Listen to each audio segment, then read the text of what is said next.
Meantime, some much-needed relief for families. The first shipment of baby formula has arrived in Indianapolis just a couple of hours ago. 78,000 pounds of baby formula from Europe was unloaded from a U.S. military plane, put onto FedEx trucks, now for distribution across the country. NBC's Stephanie Stanton has been following the formula shortage from Florida for us. So how are families responding to the news?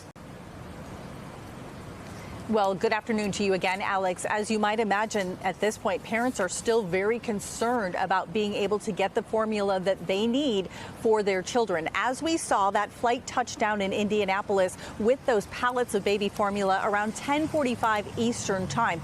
But it is still unclear if any of that formula will make its way here to the state of Florida. And parents are very concerned. Many are left scrambling to find that necessary food with empty store shelves to feed their babies. Now, I am standing here outside Johns Hopkins All Children's Hospital in St. Pete, and they tell us that they are closely monitoring the situation. They say that so far they haven't seen any babies admitted for being malnourished, but they say that they are preparing for that possibility as this shortage, they say, is expected to last for weeks.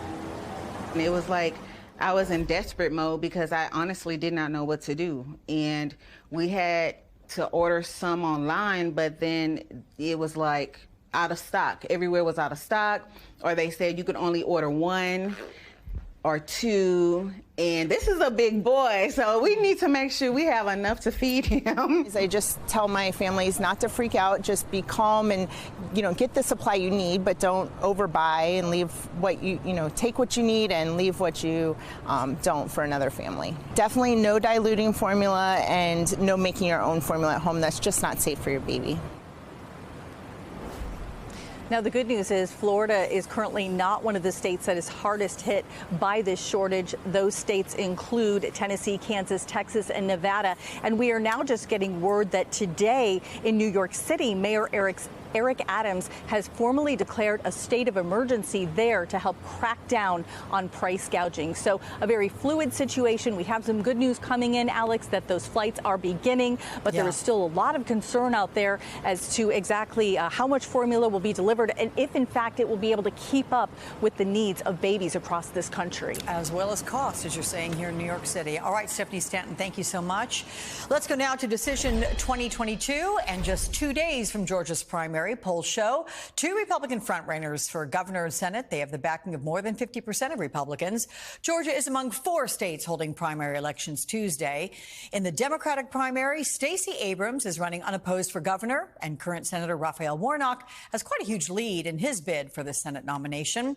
Joining me now from Atlanta is NBC's Ellison Barber once again. So let's talk about that fundraiser as I welcome you back, Ellison. You went to that one headline by Stacey Abrams.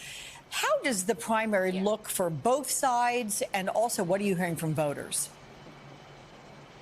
Yeah, I mean, we keep talking about the Republican primaries here in Georgia, and that's because that really is where the majority of the action has been. I mean, in the Senate race, incumbent Senator Raphael Warnock, he really does not have a viable candidate. She's never polled above 6%. So from a campaign standpoint, he's been pretty quiet, and it makes sense when you think about the fact that, again, he does not have a very viable primary challenger. You also have such a crowded Republican primary that Republicans have sort of been fighting and attacking each other. So his campaign, he has said that right now they've been largely focused on governing, on the work that he is doing in Washington, D.C., not on the campaign. But he did speak at that fundraising gala last night, and we got a little bit of a preview of the issues that he likely will focus on once we get into the general election after Tuesday. A big issue that he talked about a couple of times, abortion rights. Listen to some of what we heard.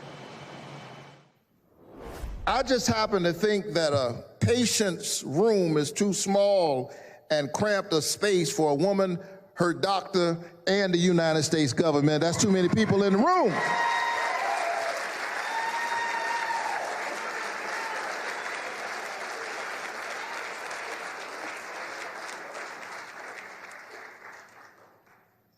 And being anti-abortion does not make you pro-life.